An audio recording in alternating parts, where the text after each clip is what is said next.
लड़की से।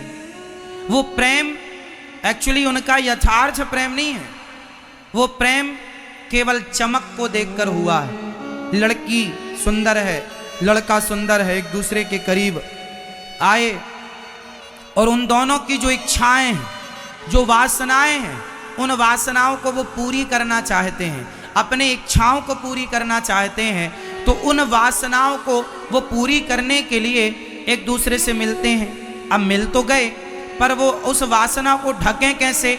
तो वह प्रेम के पर्दे से ढक देते हैं, ये कहकर के हम प्रेम करते हैं।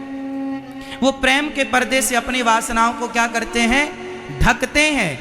अब मैं आपको बिल्कुल सही बताऊं कि यदि कोई लड़की किसी लड़के से प्रेम करे तो बताओ, क्या प्रेम ये कहता है कि तुम उस लड़के से या उस लड़की से संबंध बनाओ? आजकल के जो लड़का लड़की प्रेम करते हैं ना, वो बाकी सब बाद में पहले शारीरिक संबंध बना लेते हैं। क्यों? क्योंकि उनका प्रेम था ही नहीं, वो तो शरीर की भूख थी और वो उन्होंने मिटाई और नाम दे दिया प्रेम, ताकि लोग कहें ना कुछ। यदि प्रेम है तो समझो, जहां प्रेम है ना वहां शरीर की भूख नहीं होगी।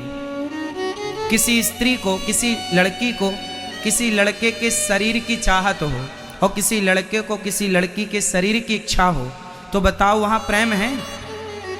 बोल दो। इसीलिए हमने प्रेम की परिभाषा ही समझा दी आपको। जहां प्रेम है वहां शरीर से कोई लेना देना नहीं है,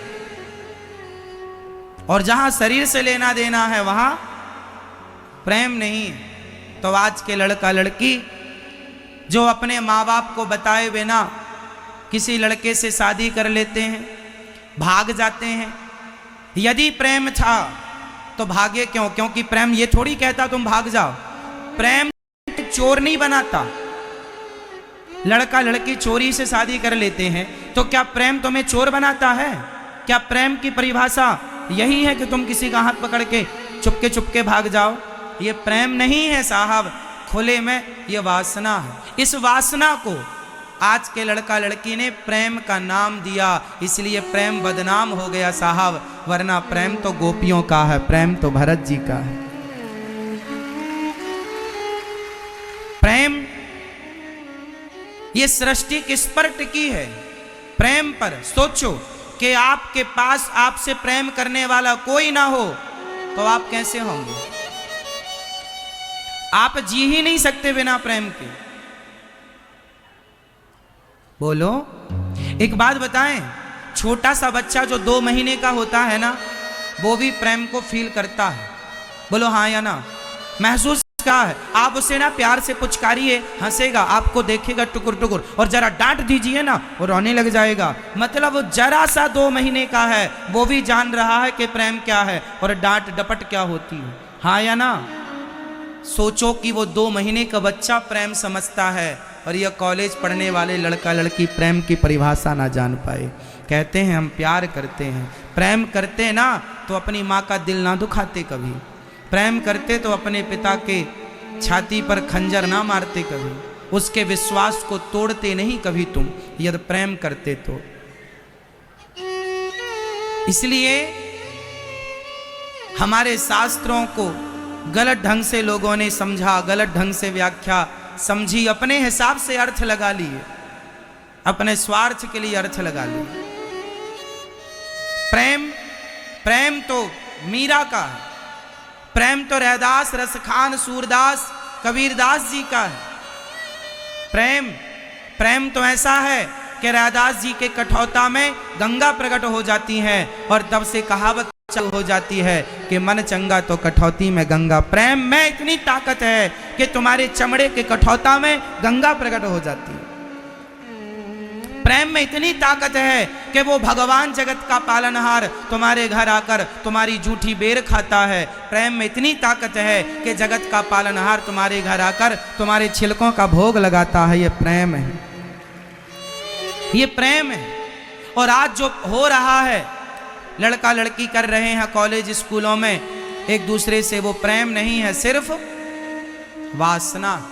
समझाओ अपनी बेटियों को, प्रेम की परिभाषा ही समझा देना, कुछ ना समझा पाओ तो समझाओ अपने बेटों को, प्रेम की परिभाषा ही समझा दो, और कुछ ना समझा पाओ तो। प्रेम क्या है? इसलिए भगवान कहते हैं राम ही केवल प्रेम प्यारा, जान ले जो जान निहारा, मिलहि न रघुपति बिनु अनुरागा, किए जोग जप ज्ञान विरागा। मोहन प्रेम बिना नहीं मिलते, चाहे कर लो कोटि उपाय। भगवान को पाना है तो प्रेम करिए, और प्रेम किसे कहते हैं? निस्वार्थ को प्रेम कहते। हमने व्याख्या कर दी प्रेम की।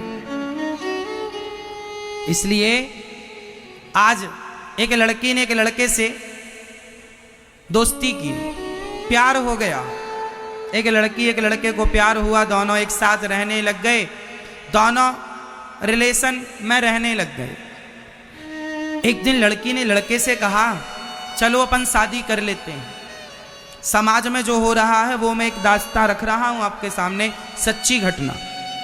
मैया, ओ मेरी माँ, किसे देख रही हो? उठ उठ के सुनो मेरी माँ, सुनो। एक लड़का लड़की प्यार करते हैं एक दूसरे से, दोनों साथ में रहने लग जाते हैं,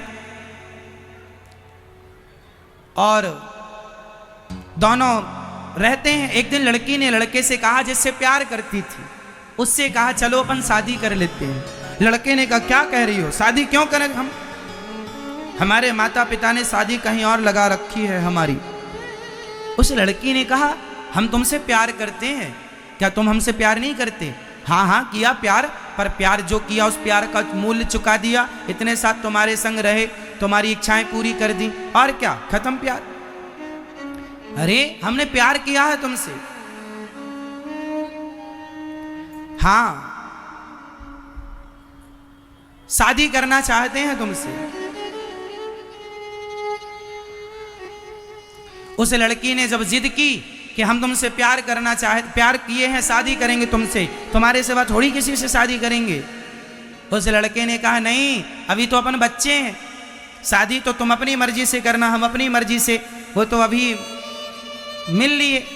नहीं नहीं, हम तुमसे शादी करेंगे। लड़की ने जिद किया, शादी का दबाव बनाया, तो लड़के ने उस लड़की को मारकर उसके शरीर के टुकड़े टुकड़े करके फेंक दिए। ये प्यार है आज के युग का। हाँ या ना? ऐसा हुआ कि नहीं हमारे देश में?